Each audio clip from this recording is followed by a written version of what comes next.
One of the functions of belief is taking action.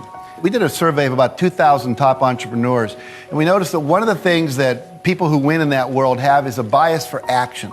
If they have an inspiration, they act on it. I mean, how many of you have ever had a great idea, talked about it, thought about it, didn't do it, and then someone else did it and was successful, and you went, darn, I should have done that. Maybe it was buy that piece of property. You know, it's all that we all have that piece of property we wish we'd bought, you know?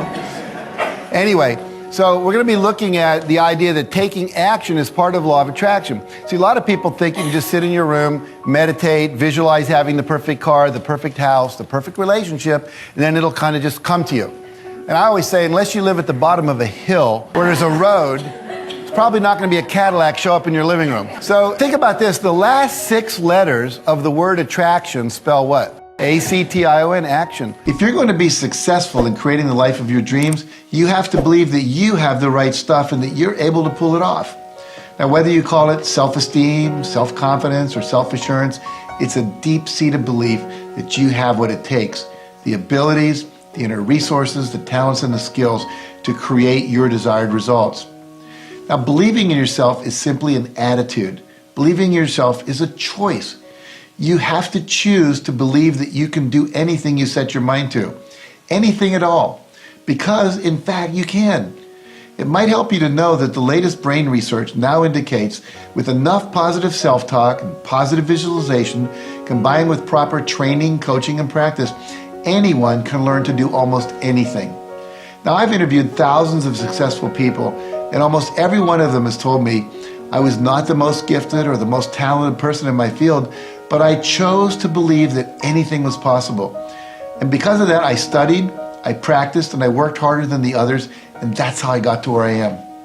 You know, if Ruben Gonzalez, a 20-year-old living in Texas, hot Texas, can take up the luge, which is a winter sport, and become an Olympic athlete, if Bill Gates, who was a college dropout, can become a multi-billionaire, and Stephen J. Cannell, who was a dyslexic student who failed 3 grades in school, can become a best-selling author and a television producer, then you too can accomplish anything if you'll simply believe it's possible.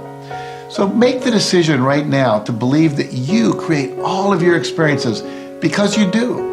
Let's start creating the ones you want by believing you can. Sounds a little strange? It's take no less than 100% responsibility for your life. You know, one of the greatest myths that's pervasive in our culture today is that you're entitled to a great life and that somehow, somewhere, someone is responsible for filling our lives with continual happiness and exciting career options, a nurturing family, and blissful personal relationships simply because we exist. But the real truth is that there's only one person responsible for the quality of your life, and that person is you. You see, everything about you is a result of your doing or not doing. Your income, your debt, your relationships, your health, your fitness level, your attitudes and behaviors, everything.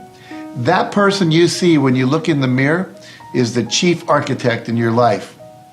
You know, I think everybody knows this in their heart of hearts, but the mind can play games, tricking us into thinking that there are external factors that are the source of our failures, our disappointments, and our unhappiness.